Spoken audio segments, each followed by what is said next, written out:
ابو الحسن سراج کہتے ہیں کہ میں ایک مرتبہ حج کو گیا۔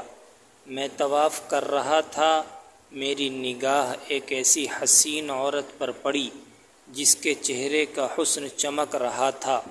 میں نے کہا واللہ ایسی حسین عورت میں نے آج تک نہیں دیکھی۔ یہ اس کے چہرے کی ساری رونق اس وجہ سے ہے کہ اس کو کبھی کوئی رنج و غم نہیں پہنچا۔ اس نے میری یہ بات سن لی، کہنے لگی تم نے یہ کیا کہا؟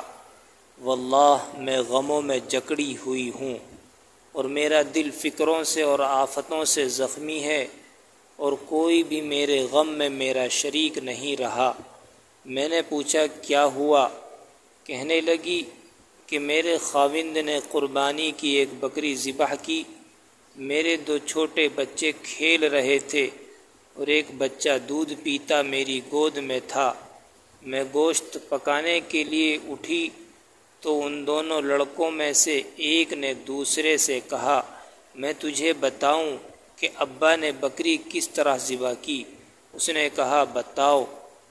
تو اس نے چھوٹے بھائی کو لٹا کر بکری کی طرح ذبح کر دیا۔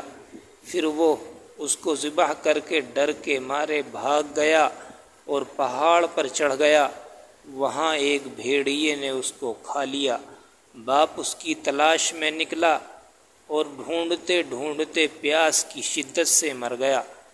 میں دودھ پیتے بچے کو بیٹھا کر دروازے تک گئی کہ شاید خاوند کا کچھ پتہ کسی سے ملے، تو وہ بچہ گھسیٹتا ہوا ہانڈی کے پاس پہنچ گیا جو چولہے پر رکھی ہوئی جوش سے پک رہی تھی۔